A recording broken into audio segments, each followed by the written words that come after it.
বেশ তো চলছিল, একটা আপনি একবার জিতবেন আর স্পোর্টসম্যান স্পিরিট থাকবে, ছেলে নেই আমাদের, কিন্তু সেইটা হলো না কেন তখন একটু চাপের কথা আছে। হ্যাঁ হ্যাঁ ঠিক আছে, আমি বললাম সেইটা আপনার অভিজ্ঞতা আছে কি চাপটা সম্পর্কে? আমি তো বললাম আপনাকে যে চাপ তাহলে নিতে, আপনি যদি হলেও নেই, আমি তো এটা কনফার্ম করতে পারবো না, আমি সেই জায়গায় যে এই যে আপনার উদ্যোগে এটা হচ্ছে, পরে আমরা প্রথমেই বলছি আপনার সঙ্গে গল্প করা নিয়ে না আমার আমার আলোচনা আমার তাহলে আমি একটু উদ্দেশ্যটাকে আগে ক্ল্যারিফাই করি।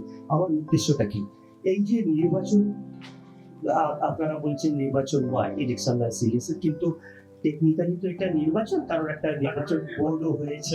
যাই হোক, নির্বাচন তো আমি নির্বাচন পরবর্তী যে পরিস্থিতিতে সদস্যদের মনে যে নানা প্রশ্ন, নির্বাচন হওয়া নিয়ে না হওয়া নিয়ে নানা প্রশ্ন আছে, বিভ্রান্তি আছে, সঠিক তথ্য নেই, এবং এই সুযোগ নিয়ে মেম্বারদের প্রচন্ড বিভ্রান্ত করা হচ্ছে, যে যার মতন করে ব্যাখ্যা দিচ্ছে। আমার কাজটা হলো, আমার কাছে যে তথ্য আছে, আমি যেটা মনে করি সঠিক তথ্য, এবং যেটা কাউকে সমৃদ্ধ করবে, কাউকে ক্ষতি করবে না। তা আমার উদ্দেশ্য হচ্ছে আপনাদের উদ্বুদ্ধ করা।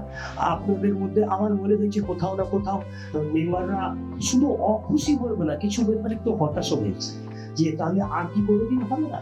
এইটাও আমি দেখেছি। আমি বলছি এটা কোনো কারণ নেই, দুবার হয়নি তো কি হয়েছে, আগামী দিনে হবে।